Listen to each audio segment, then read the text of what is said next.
It was 105 degrees in Scottsdale. My shoes were practically melting into the asphalt. I had 3 heavy grocery bags cutting into my forearms and my screaming 2-year-old Seth, clinging to my hip. Sweat stung my eyes but I didn't blink. I couldn't. I was too busy watching my own silver SUV roll past me. My mother-in-law Heather was driving. My sister-in-law Tiffany was in the passenger seat. They didn't stop. They didn't slow down. They just waved. And kept driving my car, leaving me to rot in the desert heat. Before I tell you exactly who owns the luxury house they were driving back to, drop a comment and let me know where you're watching from and what time it is for you right now. I want to see how far this story travels. I made it another block before my knees gave out. I sat on the curb, the asphalt radiating heat through my jeans, and tried to shield Seth from the sun with my body. My phone was dead. My water bottle was empty. I was 29 years old and I was sitting in the dirt like a discarded wrapper. A shadow fell over me. It wasn't a cloud. It was a lifted black Ford F-250 idling at the curb. The window rolled down and there was my father, Steve. He didn't look like a savior. He looked like a storm front. He was a contractor who had built half the luxury homes in this valley, a man who spoke in blueprints and deadlines. He didn't ask why I was walking. He didn't ask where my husband was. He just put the truck in park, got out and lifted Seth from my arms. "Get in," he said. His voice was low, vibrating with a frequency that usually meant someone on a job site was about to get fired. I climbed into the passenger seat, my hands shaking as I buckled Seth in. "Dad, it's not a big deal," I lied, my throat dry. I wanted the exercise." He didn't look at me. He stared straight ahead, his knuckles white on the steering wheel. "Don't lie to me, Haley. I saw them pass you. I saw Heather driving your car." He pulled back onto the road, tires gripping the pavement with aggressive precision. "We're going to the house. Do not speak. Just watch." The drive to the gated community usually took 10 minutes. Steve made it in 6. We pulled up to the house, a sprawling Mediterranean-style villa with a manicured lawn that Elijah was obsessed with. And there was my silver SUV, parked in the center of the driveway. The trunk was open. Heather and Tiffany were unloading shopping bags, laughing as they pulled out garment bags and shoe boxes. Dad didn't park on the street. He pulled the truck directly across the bottom of the driveway, blocking them in. He cut the engine. The silence that followed was heavy, like the air before a lightning strike. We got out. Heather looked up, shielding her eyes from the sun. She didn't look guilty, she looked annoyed. "Steve," she called out, smoothing her silk blouse. "You're blocking the driveway. Tiffany has to leave in an hour for a showing." "She's not going anywhere," Dad said, walking up the driveway. "Give me the keys." Heather let out a sharp, incredulous laugh. "Excuse me? We are borrowing it. Haley doesn't need a luxury SUV to drive to the park and change diapers. Tiffany is a realtor. She is building a future. Image matters." That was it. The logic that had ruled my life for 3 years. My existence was functional. Tiffany's was aspirational. Therefore she deserved my things. The front door opened and Elijah stepped out. He was wearing his work-from-home polo shirt, looking irritated by the noise. He saw me, red-faced and dusty, standing next to my father. He didn't ask if I was okay. He didn't rush to take his son. He looked at the truck blocking the driveway and frowned. "Steve, seriously?" Elijah hissed, stepping closer. "Keep your voice down. The HOA has strict rules about noise and commercial vehicles. You're going to get us fined." He was worried about a $50 fine. I was worried about heat stroke. Dad didn't even look at Elijah. He kept his eyes on Heather. He held out a hand, palm up. "The keys. Or I take them." Heather scoffed, clutching her purse. "You're being hysterical. We're family. We share." Dad stepped into her personal space. He was 6'2" of concrete and rebar. "I am not asking again." Heather froze. The smile dropped. She dug into her purse, pulled out the fob and slapped it into his hand. "Fine. Take it. God, you're so aggressive. No wonder Haley is so high-strung." Dad tossed the keys to me. "Get in your car, Haley. We're leaving." "You can't just take her," Elijah shouted, finally finding his spine now that his mother was upset. "She has responsibilities here. Dinner isn't even started." Dad stopped. He turned to look at Elijah, analyzing him like a load-bearing wall that was about to buckle. "You better figure out how to use a stove, Elijah. Because she's done cooking for you." I buckled Seth into my SUV. The leather was cool, the air conditioning was instant. I watched in the rearview mirror as Dad got back into his truck. Elijah was still standing in the driveway, arguing with the air, while Heather comforted Tiffany, who was pouting about her lost ride. They looked so small in the mirror. So petty. I put the car in reverse. I didn't know it yet, but I would never sleep in that house again. We drove to Dad's office in silence. The only sound was the hum of the air conditioning and Seth's soft breathing from the back seat. When we walked into the conference room, the quiet felt heavy, like the pressure drop before a tornado touches down. Dad poured me a glass of water. His hands were steady, but his eyes were dark. "Talk to me, Haley. Since when does Heather drive your car while you walk? Since when does Elijah let his mother treat you like hired help? I stared at the water, watching the condensation drip onto the mahogany table. Since always, I whispered. But it got worse when he started paying the rent. Dad frowned. Rent. Elijah told me he was buying that place. He tells everyone that, I said, a bitter laugh escaping my throat. But he tells me he pays $3,500 a month to a property management firm called Blue Horizon Holdings. He holds it over my head every single day. He says he provides the roof so he makes the rules. He says since I'm just a freelancer and a mom, my contribution is maintenance. Keeping his mother happy. Giving up my car. Making myself small so he can feel big. I opened my laptop bag. My hands were shaking, but not from fear anymore. From adrenaline. Elijah loves being the provider, I continued, booting up the computer. He loves signing that check. It makes him feel powerful. It makes him feel like he owns me. And you let him, Dad said. It wasn't an accusation. It was a question. Why? This was the part that was hardest to admit. Because I was trained to. I looked at my father and for the first time I admitted the truth about the last 3 years. Heather pulled me aside the day we got married. She told me that strong women end up alone. She said, a good wife is a mirror, Haley. Your job is to reflect him at twice his size. They convinced me that diminishing myself was a form of love. That letting Tiffany take my things, letting Heather criticize my parenting, letting Elijah play king of the castle. That was just the rent I had to pay for having a family. I thought I was being supportive. I didn't realize I was being erased. Dad looked like he wanted to punch a wall, but he stayed seated. So he pays this Blue Horizon company. Who are they? Some investment group. I turned the laptop around so he could see the screen. I had logged into the administrator portal for Blue Horizon Holdings. Read the owner's name, Dad. He leaned in. He squinted at the screen. Then he froze. He looked at me, then back at the screen, then at me again. You, he breathed. It's you.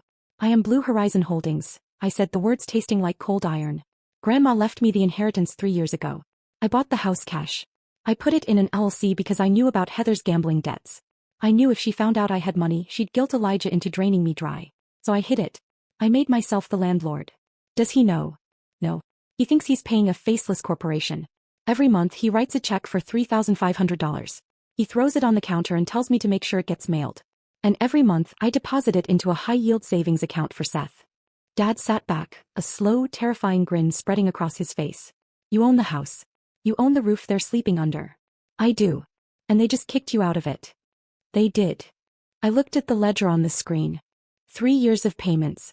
3 years of Elijah puffing his chest out, bragging about providing for his family, while unknowingly paying rent to the wife he treated like a servant. He thinks he has the power because he writes the check, I said, closing the laptop. He forgot to check who cashes it. Dad stood up. He picked up his keys. Well then, Madam Landlord, he said, his voice hard with resolve. I think it's time for an inspection. My phone started vibrating against the mahogany table. It wasn't a call, it was an assault. Text messages from Elijah were stacking up on the lock screen, each one more unhinged than the last. Where the hell are you? Mom is crying. She missed her appointment. You are being incredibly selfish. Tiffany is having a panic attack. I didn't touch the phone. I just let it buzz, watching the notifications slide in like evidence in a case file. Then came the voicemail. I put it on speaker so Dad could hear. Haley, Elijah's voice was tight, that specific tone he used when he was trying to sound authoritative but just sounded petty. You've made your point.